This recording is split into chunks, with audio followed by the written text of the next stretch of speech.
आफात के तबाहकुन असरात कम करने के लिए मजबूत इंफ्रास्ट्रक्चर नागुज़ीर है। वज़ीर-ए-आज़म ज़लज़लों के मुतासरीन की याद के आलमी दिन के मौके पर अपने पैगाम में वज़ीर-ए-आज़म शहबाज शरीफ का कहना था कि आलमी दिन का मकसद मुतासरीन ज़लज़ला के साथ इजहार हमदर्दी करना है। पाकिस्तान दुनिया भर में ज़लज़लों और दीगर कुदरती आफात के मुतासरीन से इजहार यकजहती करता है। उन्होंने कहा कि कुदरती आफात से बचाव की पेशगी, इत्तलाही टेक्नोलॉजी और ढांचों की मजबूती जरूरी है। तामीराती शोबे में हिफाजती इक़दामात को शामिल करके ज़लज़लों से होने वाली तबाही को कम किया जा सकता है। इनका मजीद कहना था कि पाकिस्तान में अक्टूबर 2005 का तबाहकुन ज़लज़ला कौमी याददाश्त पर आज भी नक्श है।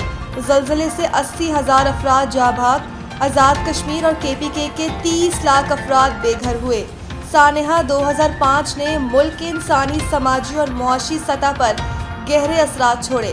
सानहा 2005 कौम के हौसले, इज्तिमाई अज़्म और बहादुरी की भी याद दिलाता है।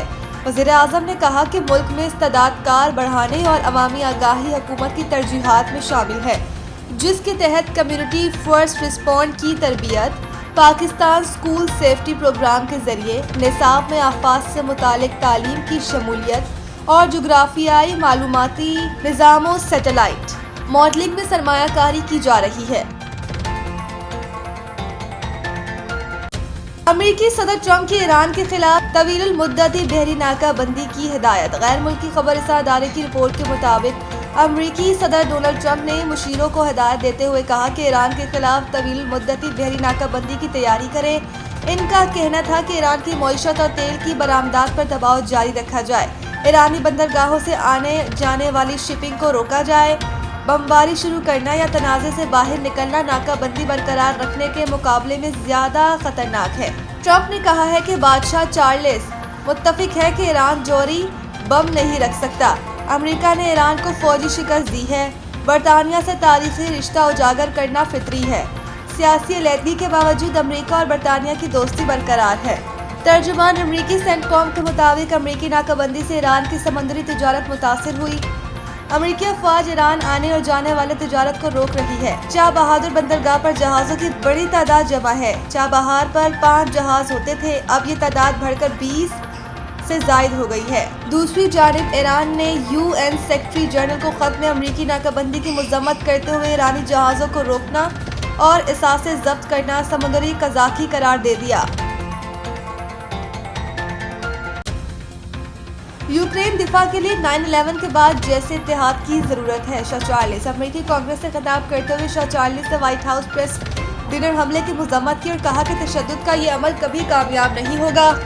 जमहूरी ममालिक अपने लोगों के तहफ़्फ़ुज़ के लिए मुत्तहिद रहेंगे। उन्होंने यूरोप और अमेरिका की शराकत दारी को आज पहले से कहीं ज्यादा अहम करार देते हुए कहा कि जो इत्तेहाद 9/11 के बाद नजर आया है, इसकी आज यूक्रेन के दिफा के लिए जरूरत है।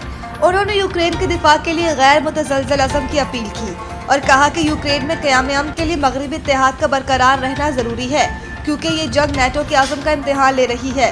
बादशाह चार्ल्स का कहना था कि बरतानिया और अमेरिका का इत्तेहाद सिर्फ माजी की कामयाबियों पर कायम नहीं रह सकता। माजी के तमाम इख्तलाफात के बावजूद बरतानिया और अमेरिका ने मुश्तरका रास्ते तलाश किए। बरतानिया और अमेरिका का इत्तेहाद तारीख के अजीम तरीन इत्तेहादों में से एक है।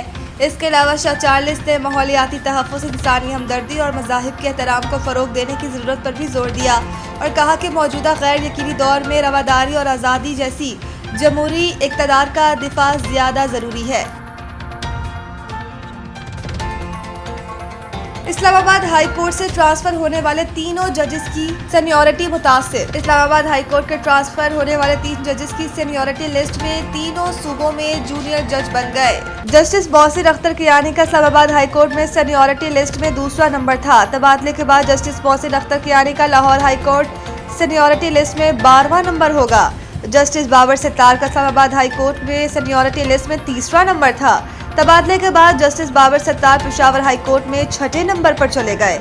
इसके अलावा justice Saman Rafat Islamabad high court में सीनियरिटी लिस्ट के मुताबिक 6ठे नंबर पर थी, जबकि सिंध हाई कोर्ट में तबादले के बाद जस्टिस समन रिफत का सीनियरिटी लिस्ट के मुताबिक 16वां नंबर होगा। तीनों जजेस का पंजाब, सिंध और KPK में तबादलों के बाद वो अब बतौर जूनियर जजेस केसेस की समाअत करेंगे। जस्टिस बाबर सित्तार इंतजामी कमेटी का हिस्सा बन जाएंगे। दूसरी जानिब इस्लामाबाद हाई कोर्ट के जजेस की ट्रांसफर के बाद नोटिफिकेशन ताहाल जारी न हो सका। इसके अलावा जस्टिस बाबर सत्तार की अदालत की कॉज लिस्ट मनसूख कर दी गई। आईसीसी विमेंस टी20 वर्ल्ड कप के लिए न्यूजीलैंड क्रिकेट टीम का ऐलान। आईसीसी विमेंस टी20 वर्ल्ड कप के लिए न्यूजीलैंड विमेन क्रिकेट टीम का ऐलान कर दिया गया। एमिलिया 15 रुकनी टीम की क़यादत करेंगी। सूफी डेवाइन और सूजी बैट्स भी स्क्वाड में शामिल हैं। सूफी डेवाइन और सूजी बैट आखिरी मर्तबा वर्ल्ड कप खेल रही हैं। वर्ल्ड कप के बाद दोनों क्रिकेटर्स रिटायर्ड हो जाएंगी। आईसीसी विमेंस टी20 वर्ल्ड कप 12 जून से इंग्लैंड में खेला जाएगा। टी20 वर्ल्ड कप से कबल न्यूजीलैंड विमेन टीम इंग्लैंड के खिलाफ टी20 मैचेस की सीरीज में खेलेगी।